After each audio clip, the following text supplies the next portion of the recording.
Kansas City rolls out the red carpet for the NFL. Good evening and welcome to the NFL Draft. How did we measure up this week? And we take a look at the future when the crowds leave. What should our next big project be?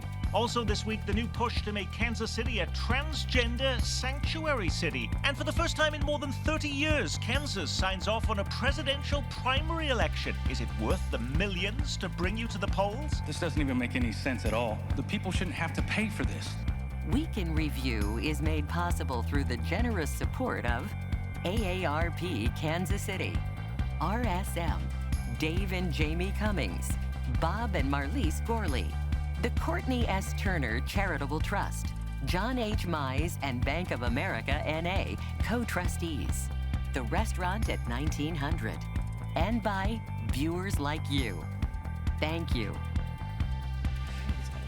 Hello and welcome, I'm Nick Haynes and glad to have your company on our weekly journey through the news of our week. It is a huge week for Kansas City and we have a mighty team of guests to connect the dots on what has been happening. They're at rival broadcast stations, but they're on the same side at home. KMBZ's Dana Wright and husband KMBC 9 news anchor Chris Ketz are with us. With all the anchoring coverage you're doing with this NFL draft, is this one of the few times you get to see each other? It is, and if we end up arguing on this show, I don't know that we've ever done this show together. I don't think we have. But if there's a disagreement between my wife and I, it is likely to continue at home later in the evening. So just to warn you. No disagreement. The draft's in town. It's a great week. All righty. Also from a rival station, we're thrilled to have with us from KSHB 41 News, Kevin Holmes, anchor and reporter over there. And we're lucky this is one of the few snapshots of time when you're not behind the anchor desk this week. But we have plenty of time for that as well. All week we are. I feel like I'm tethered to the news desk most of the time this week. I get it. And as two Kevins are always better than one, we're thrilled to have Kevin Collison with us, who, because the draft is in your backyard, you're covering downtown and some of the biggest development projects in Kansas City with City Scene KC. Thank you for being with us. It's fun to be here. All righty, we're going to talk first of all then, 4 years after being awarded the NFL draft, the National 3-Day Football Showcase finally rolls into town. Good evening and welcome to the NFL Draft. Do you have any plans to go? It's here through Saturday. It's also already causing plenty of disruption from the Kansas City School District canceling its in-person classes and a lot of downtown businesses telling their employees to work from home to avoid the traffic snarls and parking problems. But in addition to seeing which promising athletes will score a spot on a national team, there's an interactive football playground and plenty of celebrity watching. Move over Rihanna and your Super Bowl show. We've got the Jonas Brothers and Motley Crue. Kevin Holmes, did we get the better deal on this? Oh, by far we did. I'm rocking Motley Crue every day in my car on the driving to work, right? Especially over Rihanna. There's another benefit, of course. Don't you? Well, you were at the Super Bowl. That cost thousands of dollars to see that. These concerts are all free, aren't Right they? here in your own backyard. And I know there are some snarls and some problems, but what a great problem to have in our town right now. Are you even kidding me? This is a great problem to have. The Super Bowl fan experience, they went down there. Visit KC, Kathy Nelson, that whole crew went down there to kind of see what is this going to be like. Go. It is incredible. I'm not some huge NFL fan. I love football, but not all 32 teams. And I went down there. It is so much fun. All right, now we've been told this event would be a big test of how we can handle a mammoth national event, but how did we do? Let's start at the airport. Former Chiefs player Mitchell Schwartz took it to social media to say it's going to be a nightmare and an absolute zoo during the draft after enduring what he says is a half-mile-long wait to enter the airport to pick up guests just a few days ago. What was the experience for most visitors this week? It's still a problem, but there have been instances, especially in the last couple of days. Eric Adler wrote a piece in the Star, and it was his experience that people seemed to get it. There was less sitting at the arrival section of the airport, but late on Wednesday night, there were still some lines as there were still a bunch of arrivals coming in at the last minute. So it is still a problem, even though I think airport police, they've become more aggressive in terms of ticketing and even towing. You know, it is interesting. I hope at some point the folks at the airport take a step back and do a really thorough review of their operations and try to figure out what issues are there. I still think they have issues with signs. And, occasionally there are problems with the traffic enforcement. They are getting better, but they shouldn't have been caught so flat-footed from the beginning. I think one of the issues is, though, you can't legislate common sense. Park in the cell phone lot until it's time to pick up your people. So many people are used to the old antiquated KCI where they can park there, leave their car, walk inside, and not get ticketed. I think it's 200 tickets or fewer since they opened. That's about 3 a day. Give more tickets. Hit them in the wallet. Aren't some people though complaining that the cell phone lots are full too? Yes, and I do think there are some plans to expand later down the road. We do need more spots. However, this is not a design problem. This is a Doris problem. This is, I'm sorry, and this is a uniquely Kansas City local problem, Nick. People in other towns don't have this problem. Our midday host went last night before the draft, just to see. She goes, everyone's still just sitting there. And she said, I wanted to knock on the window and go, what are you doing? I just think locals don't get it yet. It's been a long learning curve. Okay, let's talk about the numbers. We were told this is going to be a more than $100 million economic benefit to Kansas City, and this is going to bring in 300,000 people. Yet you have to download an app, Chris Ketz, the One Pass app from the NFL. They said that about 100,000 people have done that. So how are we going to get to that 300,000, and are we going to come short of that? I am reminded of what our good friend and colleague Michael Mahoney said at this table, just a couple of weeks ago. He sure and did. He raised some doubts at the time that there would be a 300,000 crowd for this event. Maybe he's right. As we sit here and record this program, we don't know what the final number is going to be, but I wouldn't get all that hung up on that number. I think this is all about Kansas City front and center on an international stage and the kind of attention that comes with it. It's the exposure for Union Station, for the National World War I Museum and Memorial. I think those are the things that are important. Here's the deal. On our newscast today, some people lined up as early as 5 a.m. to get inside those doors. And I assure you, all of them hadn't downloaded the app yet. I went to a conference last year in August where I had to download an app. You know when I downloaded it? As I was going into my first seminar. Right. I think so many people do things at the last minute. They wait until the day they're going to go to do that. I think we'll also fall short of the 300,000 expectation. However, this flyover city is now being noticed. Folks are coming in, and that is the huge benefit that you really can't measure. As long as this is a clean, well-run event with few problems, I think that's also important. Okay, we've been told this is going to be the biggest stage ever at the NFL draft, but does it matter if we don't get to the 300,000, Kevin? I think we're already reaping a huge economic benefit from everything. I know every hotel room in the metro is booked. Some people were saying towards the end you were having to pay $500 to get a room. The restaurants, I think we're already seeing it. Whether we hit that number, I don't know, but I do think right now already the economy has benefited tremendously from this whole thing. Now, we were told to expect protests, first over continuing anger at the recent shooting of a 16-year-old black teen who rang the wrong doorbell in Kansas City's Northland, then from Native American groups wanting to use the national spotlight to put the squeeze on the Chiefs to change their name. But could we have expected to also be embroiled in transgender politics with calls for a mass boycott because the draft's presenting sponsor is Bud Light? If you haven't been following the story, a number of conservative groups have been urging fans not to go or watch the NFL draft after Bud Light made transgender influencer Dylan Mulvaney a brand ambassador. This month, I celebrated my day 365 of womanhood, and Bud Light sent me possibly the best gift ever, a can with my face on it. Now, there are several stories that Bud Light has seen a 17% drop in sales since its decision. The company are now also actually dealing with bomb threats. Any evidence the boycott is going to depress turnout in Kansas City, No. Dana? And good God, have a beer, people. The one thing I will say about sports is that it tends to be the great unifier in life. And so you can be sitting next to someone at almost any sporting event who disagrees with you politically or might disagree with you in any realm of conversation we could have, but we're all still there rooting for the Chiefs. I think at the end of the day, this is a unifying event for our city. Not that those issues aren't important. I just don't think we're going to see that. I think Kansas City is coming together for this event. I think even if there are protesters, you won't be able to see them. There's such a huge perimeter that's fenced around, and you have to have some sort of access via the app or registration, whatnot, that it won't really matter. And like Tom Pendergast says, the people are thirsty. They're going to drink regardless. They're going to drink. Yeah, the NFL draft is free, but you don't get free beer and food when you're in there, though, they're do you? going to pay for it. Okay, all right. On this program, about a month ago, longtime panelist Dave Helling said that when the NFL draft is in town, it would be the perfect time for the Chiefs to reveal its ideas for what should happen at the Truman Sports Complex. Now that the KC Royals are hell-bent on moving to a new home downtown, well, the draft is still going on. Any evidence a groundbreaking announcement from the Chiefs is about to take place, Kevin? I have not heard anybody say that they expect any kind of imminent announcement. Of course, this may air, and I'll be looking like an idiot. But and we'll replay it right, again the yes, next exactly. week to say what you Yes, did.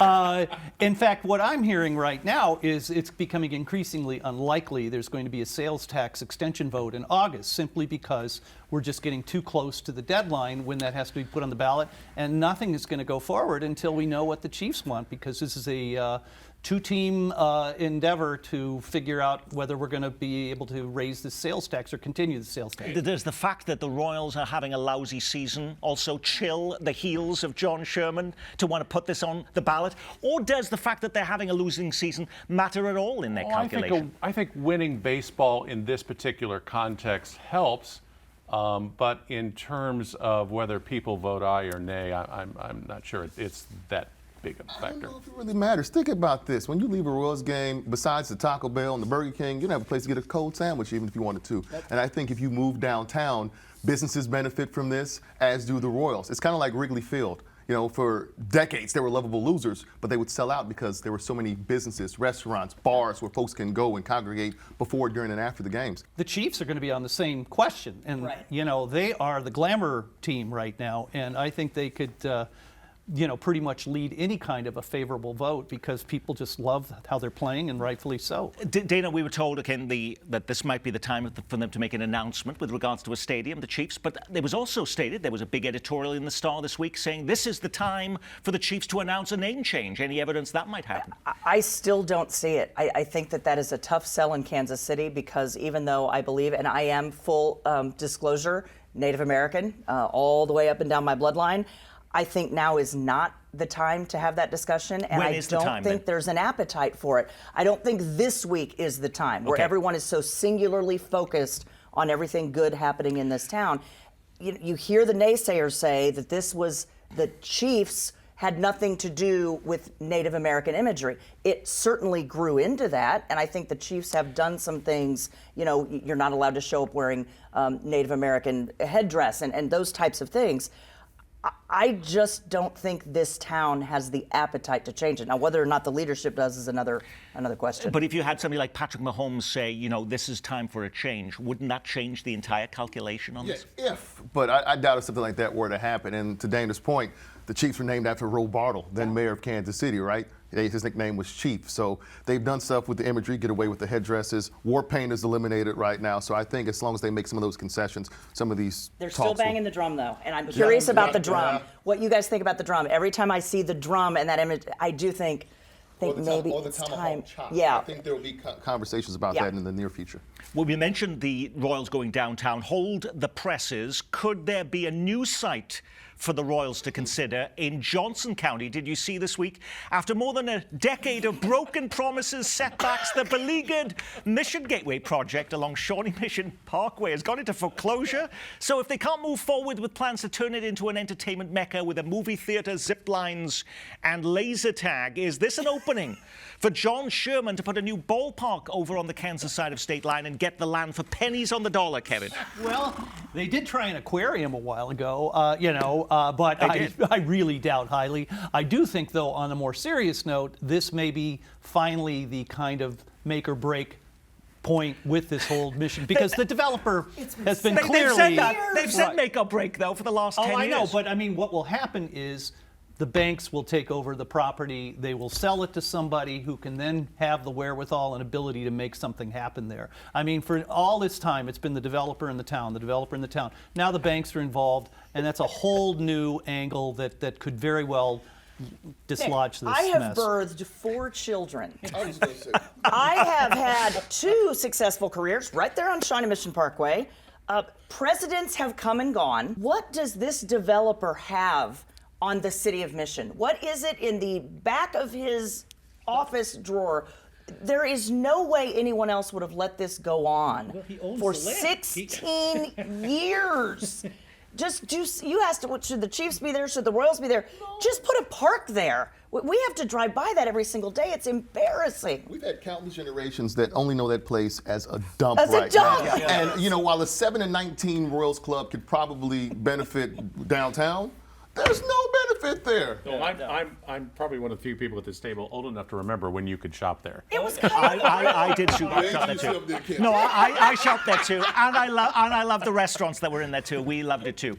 Now, in an interview this week, one city official said the NFL draft event is so big it's going to take 7 to 10 days to restore Union Station and its surrounds to its pre-draft glory. Once that happens, we'll be asking, what's our next big event? What is Kansas City's next big project? Now, we know we have the World Cup in 2026, but is work on a new downtown ballpark going to come up first, or is it the push to cover the highway downtown and slap an urban park on top of it, Kevin? All of the above.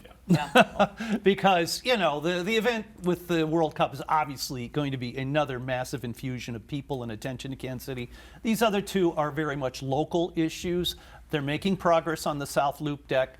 And, you know, Sherman is going to keep pushing this downtown ballpark idea. So I don't think we need to make a choice. I think because this is a growing, dynamic community, we're going to be able to go through all these things. I agree with Kevin. We have to note, though, this is a trial run. The NFL draft is a trial run for the World Cup. Yeah. You think about 2026, think about soccer being the most popular sport in the world. Half of the world watched the World Cup last time, right? And by the time the World Cup is here, we'll also have that stadium for the KC Current. We'll have several training complexes for several of the countries playing here. This is a trial run right now for the big event, but we do have to keep all those other wheels in motion. And don't worry about crowds coming for the World Cup.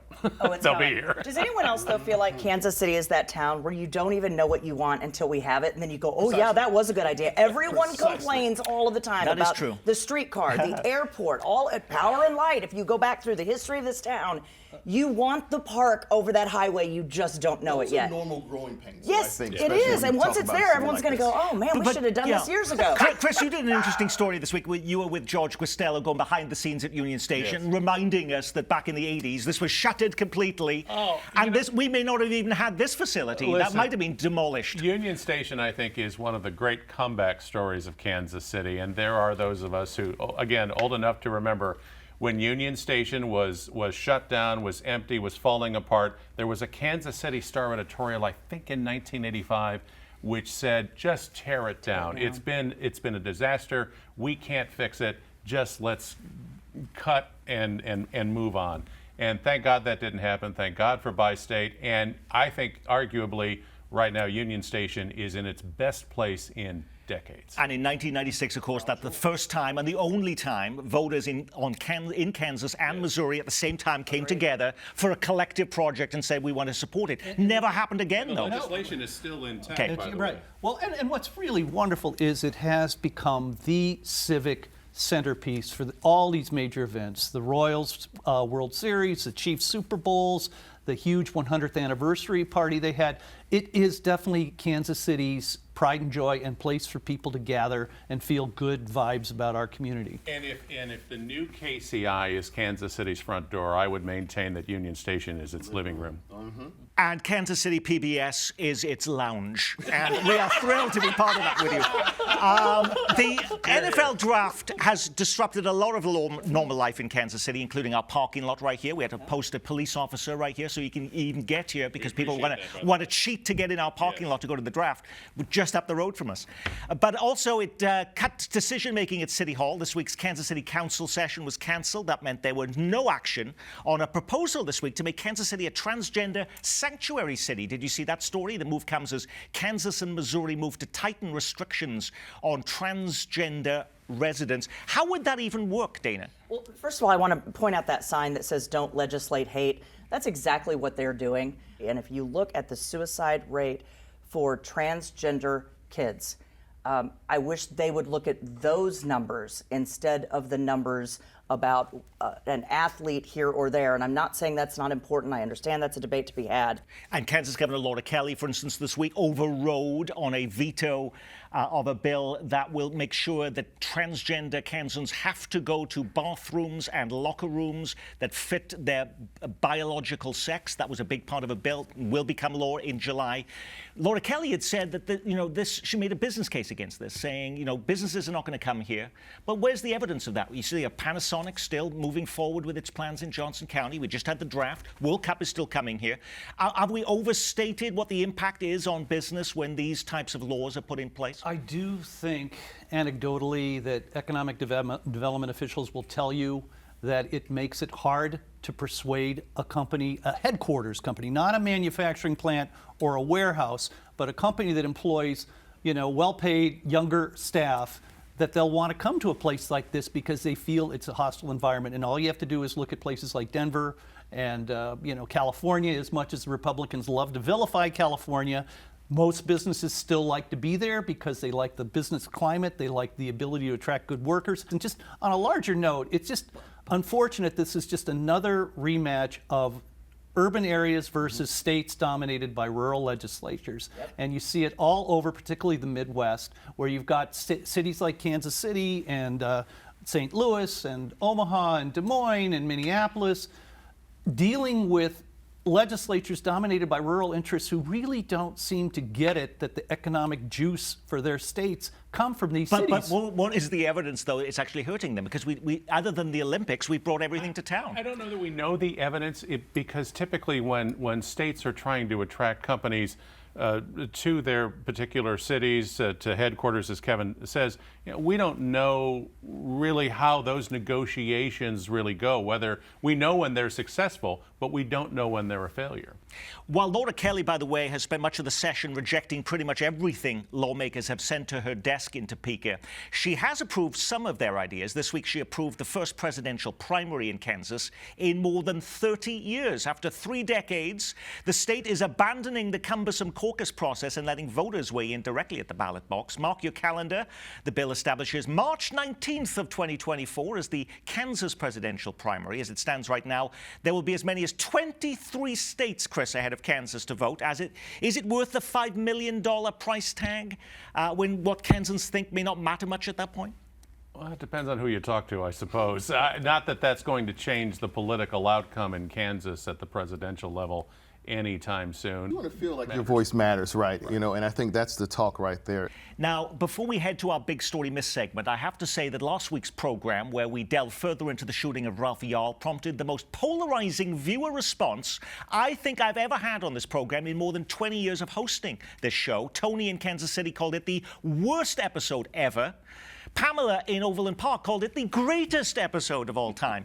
Now, are there any updates to the story this week other than Mayor Lucas continuing to appear on one national news show after another about this, and Casey Curran players now wearing armbands at their games this week to support Ralph? No. We just wait to see what happens in the courts. Which is not going to be until June. Exactly. And a lot of folks, they don't realize what role empathy plays in all this. Instead of rolling your eyes, how about rolling up your sleeves and helping folks out in our community? The one thing I will say about Ralph Yarl, God bless that child and his family. This week, I want to give a shout out to Staley High School. They asked everyone to send cards and letters, and they delivered the first batch to Ralph's family yesterday, and they wanted 2,000. Their goal was 2,000 cards and letters. They shattered that number, and all of that goodwill was passed on to his family yesterday. There are good people that do care in this community, but sometimes you got to look to find the light. When you put a program like this together every week, you can't get to every big story grabbing the headlines. What was the big story we missed?